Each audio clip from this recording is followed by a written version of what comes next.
Você já parou para pensar como era pegar água antes de existir torneira em casa? Hoje é muito fácil. Você encosta na alavanca e pronto. Água ali, disponível, toda hora. Filtrada, gelada, 24 horas por dia. Agora, imagina viver num Brasil de séculos atrás, no período colonial, quando água não era serviço. Água era rota, peso e risco. E no episódio de hoje da série Brasil Antigo, Como Sobreviviam, eu vou te mostrar, na prática, 4 jeitos reais de conseguir água naquela época: rio, poço e cacimba, chafariz e chuva na cisterna. E no final, você vai entender por que água era literalmente poder. Só um detalhe importante: o Brasil é enorme. Então o que eu vou te contar aqui é um panorama baseado em práticas comuns em várias regiões e cidades, porque cada lugar tinha sua própria realidade, beleza? Então, bora voltar no tempo. Primeiro método, o mais direto de todos: ir até o rio. Parece fácil? Não era. Sim, muitas aldeias e os primeiros aglomerados coloniais tentavam ficar perto de rios, córregos, fontes, cachoeiras, quando dava. Só que estar perto não significa estar confortável, porque a água do rio vinha com 3 problemas clássicos: distância, clima e qualidade. O primeiro é a distância. Em muita casa, principalmente fora do centro, pegar a água era uma tarefa que comia tempo do dia. Você tinha que ir até a margem com pote, cuia, vasilha, encher e carregar de volta. E carregar água não é leve. Água parece inocente até você colocar num recipiente e lembrar que você tem coluna. O segundo problema era o clima. Em épocas de seca, o nível baixava, alguns pontos ficavam ruins, outros ficavam longe demais, e a rotina da casa virava uma corrida contra o relógio. Porque sem água você não faz comida, não limpa, não mata a sede, não cuida de doente, não dá de beber para os animais. A água puxa tudo. E o terceiro problema é o mais traiçoeiro: a qualidade. Hoje a gente fala micro-organismo, contaminação, tratamento. Na época não existia essa explicação moderna, mas existia o efeito.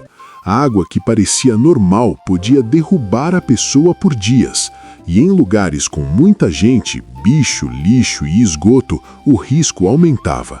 Então sim, rio era o caminho mais óbvio, mas também era uma aposta diária. Aí vem o segundo método: poço. Quando o rio não era confiável ou quando a comunidade precisava de uma fonte mais estável, entrava o poço como solução. E poço era um projeto de sobrevivência. Era trabalho pesado, era tempo, era manutenção e tinha risco. Em alguns lugares, poços podiam ficar bem profundos, coisa de dezenas de metros, cavados no braço, com ferramentas simples para a época, muita força e pouca segurança. E para tirar água, nada de abrir a torneira. Era balde, corda, roldana quando tinha e braço. O tipo de tarefa que você faz todo dia e o corpo lembra de você no dia seguinte. E aqui entra um ponto que muita gente esquece: poço não resolve tudo se ele for mal colocado. Se o poço ficar perto de sujeira, curral, descarte de dejetos, a água pode virar problema sem ninguém perceber. Ou seja, o poço podia ser a solução, ou podia ser a origem da dor de cabeça coletiva. E no interior, em muitas regiões, aparece muito a palavra cacimba. Cacimba, de modo geral, era uma forma mais pé no chão de captar água do subsolo.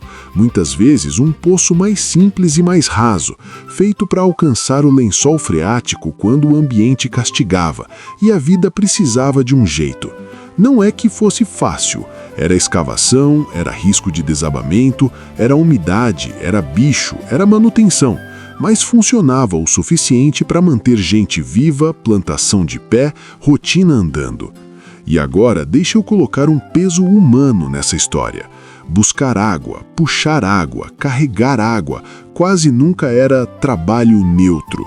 Em muitas casas, isso caía principalmente sobre mulheres, crianças e, em boa parte do Brasil colonial, sobre pessoas escravizadas, que carregavam não só o peso da água, mas o peso de todo um sistema.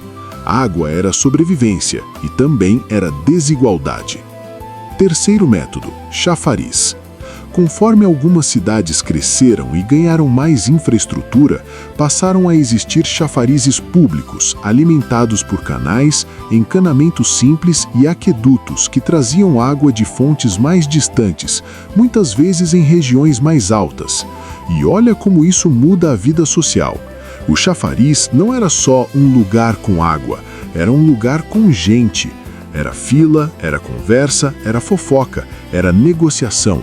Era briga às vezes, era encontro, era vida acontecendo em volta do recurso mais importante do dia.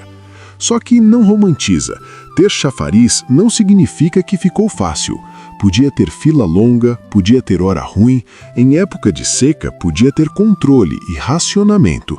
E muita gente morava longe, então a torneira pública ainda virava caminhada e carga. Chafariz era avanço? Era. Mas não era conforto. E agora vem o quarto método, e esse aqui é o plot twist histórico, porque parece moderno, mas é antigo. Chuva. Em regiões onde a chuva era bem marcada por temporada, e principalmente onde a seca apertava, muita gente usava a captação simples, telhado, calha improvisada, condução para tonéis, tanques e cisternas. Quando chovia bem, aquela água guardada segurava a vida durante um tempo. Quando a chuva falhava, aí era racionar de verdade, medir cada uso, escolher prioridade. E o mais irônico é que hoje tem gente pagando caro em sistema inteligente de captação pluvial para fazer, com mais tecnologia, uma ideia que já era necessária há muito tempo: guardar água quando ela vem, porque depois ela pode não vir. Então, recapitulando, olha como a vida se organizava em torno disso. Se você dependia de rio, a rotina era distância e cuidado. Se você dependia de poço ou cacimba, era força, manutenção e risco. Se você dependia de chafariz, era fila e controle. Se você dependia de chuva, era planejamento e ansiedade. E no meio de tudo isso, o dia continuava. Trabalho, comida, doença, criança, roça, viagem, bicho, calor, mada, seca e a água, como o fio invisível segurando tudo. Por isso, quando a gente abre a torneira hoje, é muito fácil achar que isso sempre existiu, que isso é normal, mas não é.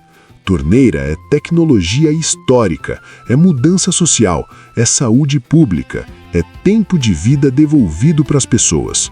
E eu vou te falar, depois que você entende o perrengue real de buscar água, carregar água, economizar água, você começa a enxergar cada copo com outro respeito. Se você curtiu esse episódio do Brasil Antigo Como Sobreviviam, deixa o like e se inscreve no canal, porque o próximo é pesado e bom. Como o povo comia no Brasil Antigo sem geladeira, o que estragava rápido, o que aguentava viagem e quais eram os truques de conservação que salvavam uma casa inteira. E agora, comenta só uma letra, bem rápido. A. Eu aguentaria viver assim. B. Eu já teria desistido no primeiro balde.